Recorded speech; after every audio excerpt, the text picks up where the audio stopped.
Hello, Marlene. My name is Lady Perez, and I was assigned to your memo and video blog podcast for review. I wanted to tell you that I enjoy reading your memo and learning more about facial recognition software. I think that you explained what facial recognition software is and how it works. However, I think you were a little brief on the details of the functions of the software, but I'm assuming that you will discuss this and expand in this area in your paper.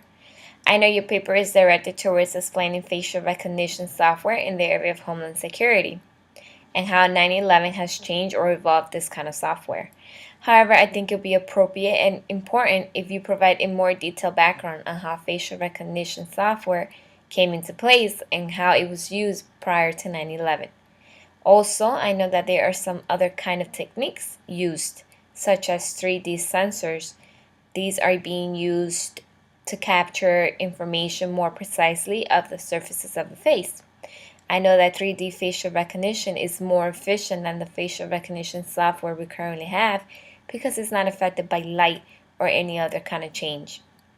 This kind of system allows the identity of face from a range of viewing angles. Three-dimensional data points from a face vastly improve the precision of facial recognition. I know that you said in your podcast that you will address the effectiveness of the software in your paper, but I think you should have pointed at least one or two of the advantages or disadvantages of the software in your podcast.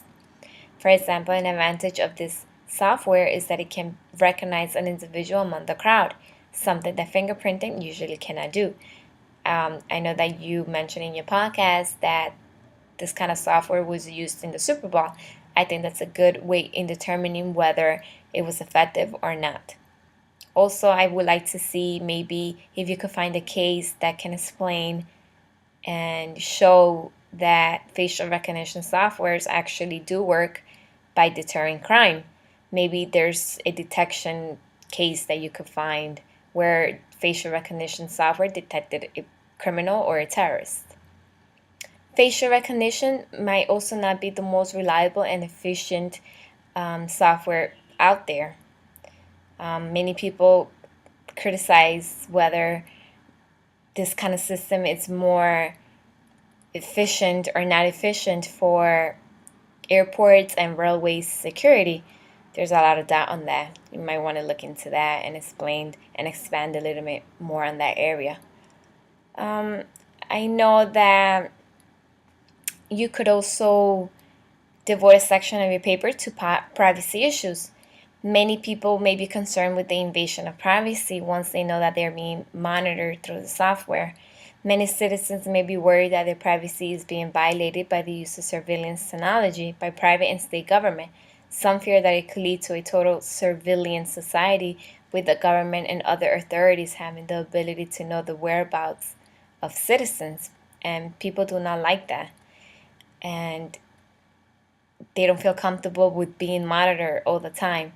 So privacy, it's a major deal in regards to this kind of software. So you may want to look into that and expand and maybe determine whether this kind of system is effective in terms of, making people feel safe or making them feel uncomfortable. Also, facial recognition is not only used to determine whether this person is part of a terrorist organization or it's a criminal, but also this kind of facial recognitions are used in achieving and retrieving other kind of personal data. For example, recognition of social networks and travel patterns and blog posts. So it reveals a lot of information, and I'm not sure how the public feels about that. So overall, I think your paper was good. Your podcast is heading the right way. And I enjoy your memo and video blog podcast. And I wish you the best in all of your final submissions and in the course. And I hope all is well.